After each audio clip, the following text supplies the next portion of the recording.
கோபால கோபால கோகுல நந்தன கோபால நந்தகுமார நவனித சோர பிருந்தாவனச்சர கோபால கோபால கோபால கோகுல நந்தன கோபால.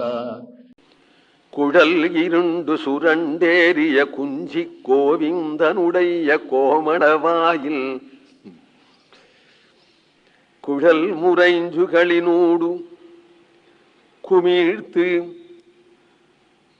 கொழித்து இழுந்த அமுத புனல் தன்னை குழல் முழவம் விளம்பும் புதுவை கோன் விஷ்ணு சித்தன் விரிப்த தமிழ் வல்லார் குழலை வென்ற குளிர்வாயினராகி சாது கோஷ்டியுள் கொள்ளப்படுவாரே.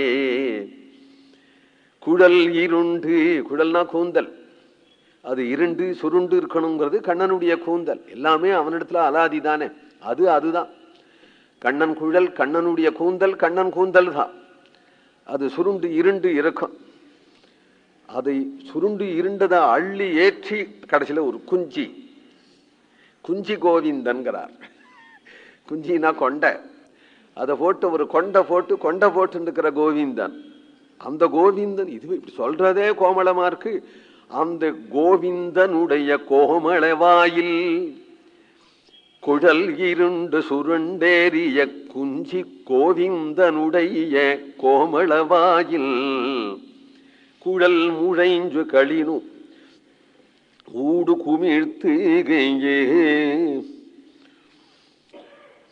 அழகான குழல்கள்ல உடைய குழல் முழைஞ்சுன்னா அதுல உள்ள ரந்திரங்கள், குழல்ல உள்ள வேணுனுடைய ரந்திரங்களே அவன் வாயிலேயே வச்சுன்னு ரசிச்சு ரசிச்சு ஊதும் பொழுது நாச்சியார் சொல்றா இல்லையா, அதுல இருந்து இற்று விழுகின்ற அந்த கோபாலனுடைய வாய் அமுத ரசத்தையாவது கொண்டு வந்து எனக்கு கொடுங்கோ, உயிர் தப்புவேங்கிறாள் ஆண்டாள்.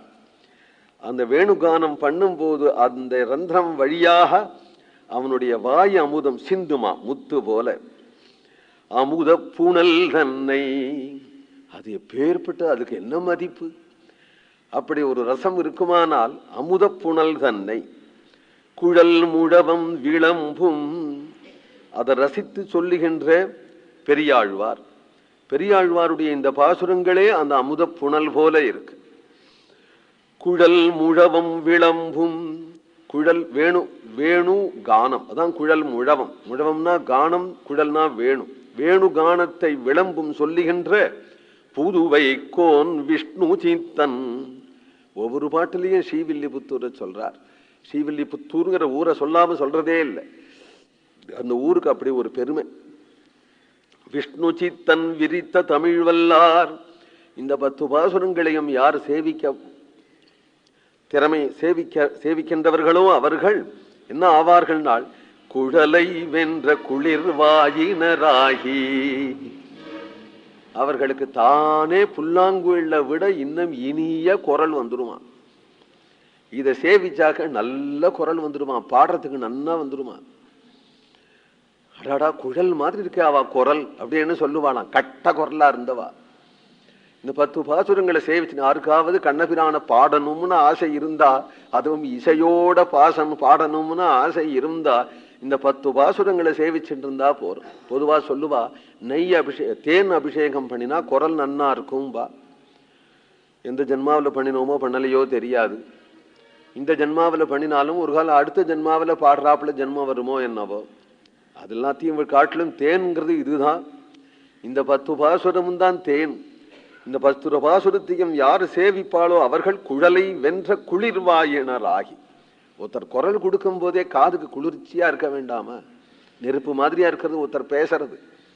அந்த பேசுறதை சில்லுன்னு இருக்க வேண்டாமா? அது மாதிரி குளிர்வாயினராகி. அப்புறம் என்னன்னா, நீங்க ஒரு பாட்டு பாடுங்க, எங்க கோஷ்டிக்கு வாங்கோ என்று சாது கோஷ்டிலாம் அப்புறம் நம்மளை விடுமா?